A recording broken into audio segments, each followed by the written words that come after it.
Welcome to the SMB Community Podcast with hosts Amy Babinchek, James Kernan, and Carl Polachek. Produced by Kernan Consulting and for the international MSP community. We are dedicated to making every IT professional a successful IT professional.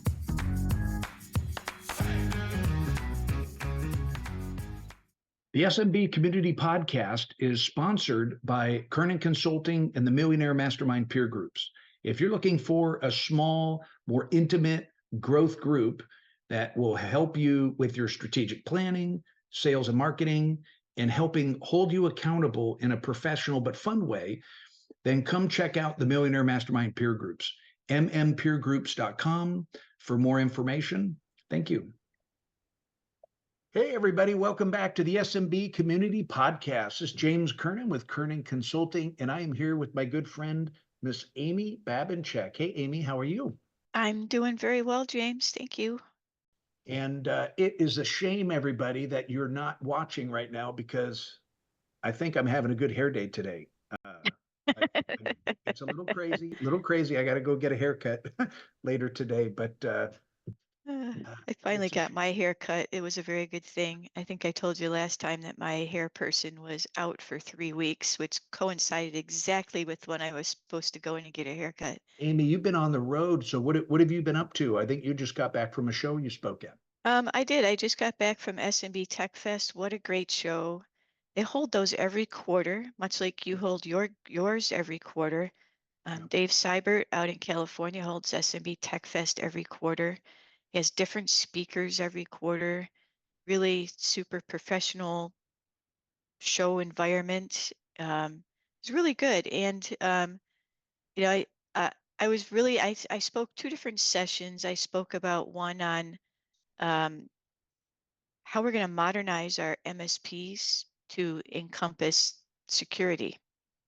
Right? That's the big thing that we all have to do. And that means my message that I was trying to get forward to them is if you're measuring the success of your business on the speed of which you close tickets, then you need to rethink what you're doing because security needs to be our number one. And so we need to come up with new PKIs to measure how well we're doing on proactively securing our client and make that our new focus. So we talked a lot about that, and then I kind of dove into Windows Defender and what it looks like to be proactive in security and kind of what your people are going to be doing, because this was mainly a business owners audience. So I gave them kind of a glimpse of what it means to be proactively secure and all the tasks you have to do and what that looks like from a job standpoint. Okay. Cool. And my second session, I talked about conditional access and kind of got all geeky and how to do it and how it works and all that stuff. Was a big old deep dive there. And I was really pleased. I got a ton of questions from folks afterwards about the classes that we're doing at Third Tier. Our Intune class, we set it up for 12 students and we got 48 students when I closed it 3 times, but I kept getting people pinging me on it. So we kept reopening it and then we closed it for good at 48. And good for you. So I got more questions on, what else are you going to teach? When can I get in? Is there a waiting list? So, there seems to be a great need. And I'm thinking it's a, confirmation that what we're offering, because we're not offering a quick jump in, learn something, go home, implement it. Yeah. We're offering a go home, learn something, come to class to figure out how to implement it. I love your technical sessions. Last time I had you at the Mastermind conference in Chicago, I remember you, I think the topic was something along the lines of, how to run your business on the Microsoft platform. And, with the stack, and you were showing everybody what you mean by that. And that was pretty impressive. That was pretty impressive. So here's the real question. Amy, how many pictures of your cat were in your presentation this time? That's right. When I did that presentation at yours, it was all cat themed. There was one cat in my presentation, but it was a Okay. cartoon. It wasn't actually my cat. I love it. I love it. That's great. And actually, though I'm joking with Amy, I think it's really important for all of you. We'll talk a little bit about marketing and sales today, but I think it's really important as part of your unique selling proposition to differentiate yourself on your personality. And I love the cat theme, because that's in sailing, you can't think of Amy without thinking of a sailboat. Yep. Um, And I even have pictures of my cat on the sailboat. So There you go. There you go. Double duty. yeah. Cool. Hey, I'm dying to jump into this topic because it's a good one. It's so the question of the week that came in was how do you qualify an opportunity so you don't waste your time? And I know as an owner operator and running your own MSP for years, you've got an opinion of that. So how would you respond to that question?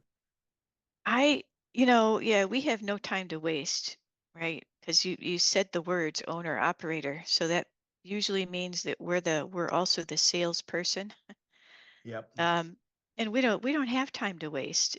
And you know, you get a lot of offers out there to generate generate opportunities for you to go out and sell. Unfortunately, most of the opportunities that marketing firms are going to generate for you are not very warm. And we as business owners, we don't know how to convert those. Yeah. And so like the questioner said, it's kind of a waste of our time to go out on those sales.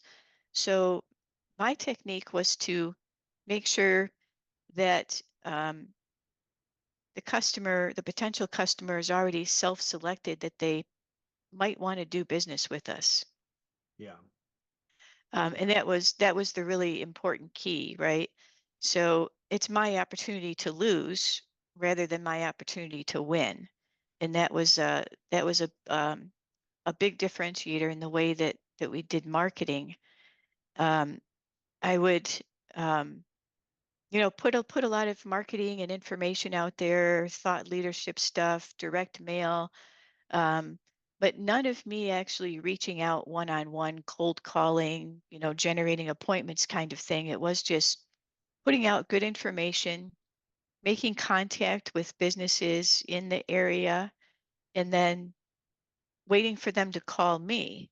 Once they Mhm. called me, I knew they were really likely to be ready to sign a contract, right? They've decided that they're interested Yeah. in finding a new MSP. And because of our marketing, they knew that we were in the area. And um, you know, when they see you in LinkedIn all the time, and they see you in social media, and they get your mailing, they feel like you're an expert already, right? And that's why they're calling you.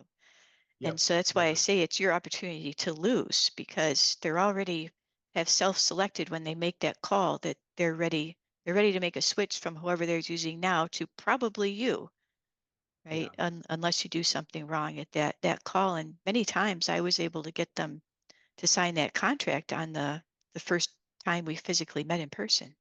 Yeah, you guys had a high close ratio. That was fantastic. So you said something a minute ago that I think is really important. I just want to emphasize for the audience so they understand. Um, a lot of people, sales and marketing are very different. And we're kind of talking about sales right now, how to qualify an opportunity. Marketing is what's warming everybody up and building credibility. The marketing that you were doing, and you said social media, it's all about you elevating yourself, your company as the thought leader in your local economy, your local community. And Mhm. if someone had, a Microsoft question, or they're having security troubles, or need a managed IT expert, you were the local thought leader because of the type of marketing. It was all educational, right? And I think that's how you elevated your brand. So you walked in the door already. Most sales appointments, you're sitting there trying to build credibility and talk about how cool, and I'm paraphrasing now, how cool you are. I'm not saying you, but Right. if you do good marketing ahead of time and you warm them up, you don't have to do that. You're already there. So I think well said. That's excellent. stuff. Yeah, I had a technique for building great local contacts too, because that's really key for most of our MSPs. And now, don't get me wrong, we had in my MSP was doing business in 8 states, but um, out of our local area was sort of incidental and accidental, right? So Yeah. as I'm marketing on LinkedIn, people from anywhere can look at that. And so, some folks did and contacted us from other areas because they're comfortable working with businesses that were out of their local area. But Mhm. especially if you're in the SMB market, most people want somebody that's local. So we've really Right. focused our marketing there. And I have a white paper. Actually, it's available at thirdtier.net on how to develop a great local following on LinkedIn. Yep. And in there, I describe the technique of connecting to local businesses, connecting to your clients, and then using your clients' contacts to connect to other local businesses, sort of as your source of authority is the customers that you already have. Yep, just go over to thirdtier.net and I will put an exact link to it. But yeah, put the exact link in the show notes. If you don't want to wait for that, you can just go over to thirdtier.net and look it up there. Very cool. Yeah, so we talked about this a little bit a couple weeks ago, but we would my teams, the way I trained them is the sales qualification process was kind of ongoing. You're always asking qualifying questions to better understand the opportunity, and they're either, green flags or red flags. Everything from, when you talk to them on the phone and you're setting up the appointment, you want to make sure before you even set up the appointment how many users they have, where they're located. You're just trying to ask the basic questions. How do they support themselves today? Have they had any major issues, or why did they call you? Um, those basic things, and then that's kind of a pre-qualifying, and then you kind of go into the real qualifying with what I want to say next. But the training that I've always taught sales professionals is the qualification process is called Scotsman, and you just use the acronym S is for solution. Is there a solution that we can supply and support? Can it be matched within our current portfolio? Is that something that we can do?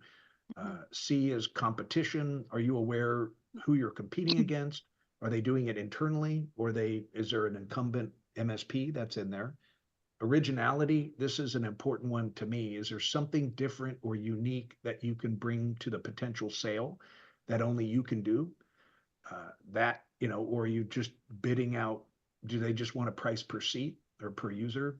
That's a little bit of a red flag if they're just asking that. The timing, you always want to be aware of what their purchasing timetable is. Is it tied to a deadline on another contract? Or do they want to get it done by the end of the year? And is that reasonable? You know, S is size.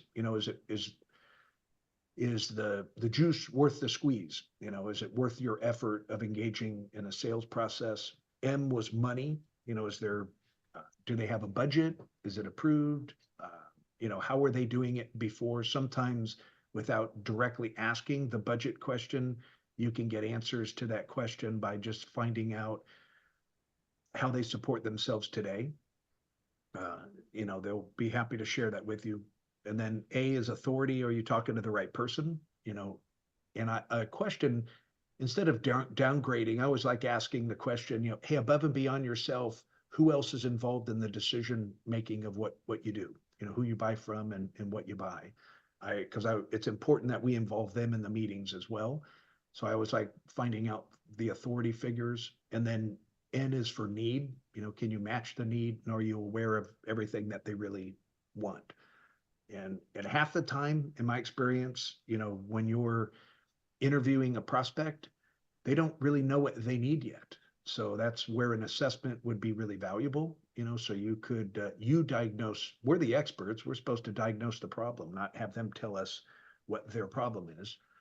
Um, so just imagine if doctors, operated that way. yeah, I've got a little bit of a cough and my heart seems to be a little fast. Oh, well, we're going to have open heart surgery then. Let's just do it Right. right now. Can you imagine how terrifying would that be?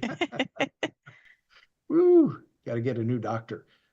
But yeah, no, so we're the experts. So we need to be the one diagnosing what they want, within reason. So a couple other things that were in the news. So I know that Apple Vision Pro is out. I don't know if you saw the price tag on that. Yeah, I think it's it's a wowzy. $3,500 virtual reality headset. I have one of those um, Oculus headsets that were pretty Uh-huh. cool. And Yeah. I thought that was pricey at like $400. But some of our peer groups, we do happy hour on Fridays and play mini golf. So that's kind of fun, a fun toy to have. So that's why I bought it. But I don't know if I'm going to drop $3,500 for a new one. So I think I'm gonna pass on that. Apple is promoting this as a developer kit, right? So they're really trying to get the developers to buy it so that they'll produce products for it, and that will actually kick it off. And we'll Yep. see if it happens. While I was looking at that, though, I found another thing called um, just Vision, Huh. and it looks a little more like glasses, and it sort of has one use case. Probably some others I'm not aware of, but the one use case that they promote is the one that I would be most interested in, and that is you put them on, and now you have up to 5 additional monitors in your view. Oh boy. Which means, you could take your laptop wherever you go and have your extra monitors with you. And that thing was being offered for 1,000 upfront or 400 with a monthly charge of $40 a month. And then they were going to give you a 50% credit when they come out with the next version. So Wow. very interesting products out there. As I think of use cases for myself, like why would I want to have this virtual world? Well, virtual monitors would be super handy. I could be on the airplane and have my whole normal workspace. That would be awesome. Awesome. Well, so I don't know about you, but the stock market's going crazy. And obviously, that's one of the many things that you can monitor how the national economy is going. The markets since the beginning of the year have been on fire in a good way. However, the one that caught my eye was Snapchat. And Snapchat just reported a $248 million loss in their most recent quarter, and their stock was down 30%. So that kind of, but you kind of think about what social media that people are using today. Snapchat obviously was really popular. I think the usage is going down, and the stock is kind of telling that story. But I never used that in my marketing for my business, and it kind of made me think. Something you and I've chatted about before. What social media platforms are you using today? Not just personally, because Snapchat was more of a personal, goofy one that I just used for my kids. So how would you answer that, Amy? Well, there's so many now, right? Our social media has really fragmented, and we're still in this kind of state where there's just so many different ones. So the ones that I am using right now is Mastodon, LinkedIn, Facebook. I love Facebook for keeping in touch with people, and I also love the way that Facebook handles groups. Yeah. I think it just has a way of fostering conversation in groups that none of the other social media platforms seem to have.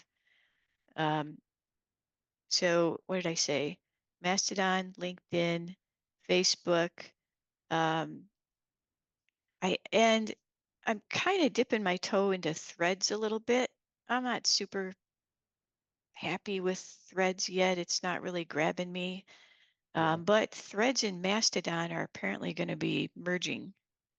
And Okay. that's pretty interesting because when I look at those two things, like when I go into Threads, it sort of just looks like somebody's Facebook feed that isn't mine because my Facebook feed is pretty highly curated to just the folks I want to hear from. Yeah. So it's sort of a more of an open feed, kind of, like Twitter. But when I look at my Mastodon feed, though, it is specifically IT security. And that's the Okay. only topic of conversation that's in Mastodon, because Mastodon has this concept of servers. I do air quotes with that, and each server has a specific purpose. And so the one I'm part of is cybersecurity. So I don't see anything else except cybersecurity. So I'm really curious of how Threads and Mastodon are gonna mush together. I've had in the mastermind community in my customer base, I've seen a couple of my customers are getting great results with TikTok. They're doing some security videos and commentary on real life headlines, and then they do, their commentary to that. They're getting good, great exposure there. So that's sporadic, but I do want to report that. And then you know, we get great results at Current Consulting on both LinkedIn and Facebook. So, we've got, both professional accounts and personal accounts, and they're almost one and the same anymore to me. But Yeah, me too. I sort of treat both of those platforms the same. yeah, Um, the I, Twitter's one also that never really grabbed me. And I think it's because of sort of that open stream of consciousness thing that goes on. I don't have a lot of ability to curate it to just what I want to see. I have some tools, but nowhere near as many as I have on Facebook. So um, I lose interest because I have to wade through a lot of junk to see what I might be interested in. I'm finding the same thing as I mentioned on Threads, which is Facebook's Twitter experience, if you will. yeah, The other one that is interesting that you don't hear much about, but it's pretty active, is called Post News, okay, and it is truly about news. And yeah, there's a lot of reporters in there and journalists of all sorts, and they're posting tips and news blurbs and things to each other. And so I'm just sort of an observer, but it's interesting to see these more specialized social media platforms coming out. Maybe that's a maturity level in social media that maybe it's a trend we might see. It's time for 5 minutes with somebody smart. I am here with a special guest today, cybersecurity guru, Mr. Christophe Reglat. Hey, Christophe, how are you doing today? Well, I'm doing good, James. How are you? So I've got to ask, how did you kind of come up with the idea for your company is Cipher, SXIPHER, Cipher. Yeah. So how did you come up with the idea for the business? What sparked that vision? Well, so, after I spent, some 20 plus years, in cybersecurity, I've been, really engaged into compliancy, okay, going from, HIPAA compliancy to GLBA to FedRAMP to criminal justice compliancy. So all those compliancy coming up. And of course, I've been engaged also with cybersecurity insurance that plays a huge part, Yes. Yes. not in the compliancy, but they're the one, basically telling you what you have to do, right? And at the time I have a data center, and I was required, by my insurance company to do a pen test. And because it's coming now, if you look at the insurance company over the years, first you had to have like MFAs and firewalls, and now it's evolving because they feel that it's never enough to insure you, Yep. and now they're requiring a pen test, right? So and then I got some quotes, and the quote I got was absolutely enormous. I'm talking about like $70,000 plus. And I Okay. was like, okay, that's not going to work here. What's going on here, right? And I kept looking around and came about the same price, and keep pricing it even for like maybe something less than a data center, small medium business, and it was still very, very expensive to be unaffordable, by a small business. So I looked into it, and I really dig. And when I tell you, when I dig, right? And I got, like the 2, 3 software that exist, that allow people to actually do a pen test. Now, if you buy the software, you have to have like pen tester, to actually run the software and, be intelligent about it, right? It can't just be done like vulnerability testing that anybody can run. Pen testing software is a serious software. And the software, after I run them, I was very, very disappointed because they run on script, basically. So they have a set of script embedded in them, and it really doesn't do justice, to a pen testing. It's really, they have a lot of false positive, and it's just not, very scalable. They are very expensive. They have a lot of contracts, and I was like, no, there's something wrong with the industry here. We should be able to, run the pen testing as a commodity. And how do we do that? And that's the creation of Cypher, basically, with the AI. And can you elaborate a little bit more about how artificial intelligence helps make your tool better? So artificial intelligence is I mean, it's not new, but it's new in the development right now. It's becoming very active. There are multiple stages. We are stage 4 AI. That means that we are using deep learning AI. That means the AI has a neural network, a brain, where it learns, okay? So how is it important? Because the AI can perform a lot of pen tests at the same time, right? And every time it's going to do a pen test, even on the same network, it will learn. It's going to keep on learning the network. And so basically 2 pen tests will never look the same. Even if you leave the AI, run the pen test, continuously, the second time it's going to run it, it's going to be different than the first one, because the strategic AI behind it is going to say, oh, okay, maybe we need to use this strategy, maybe we need to do this and do that, which is very important when you run a pen test, because you need to make sure that you have the best pen test at all time, right? That's usually people that say, well, we're going to use this company this year for the pen test, and now we use this company for the pen test. And the beauty with the AI, you don't have to do that, because the AI learns. Yep. The AI gets better.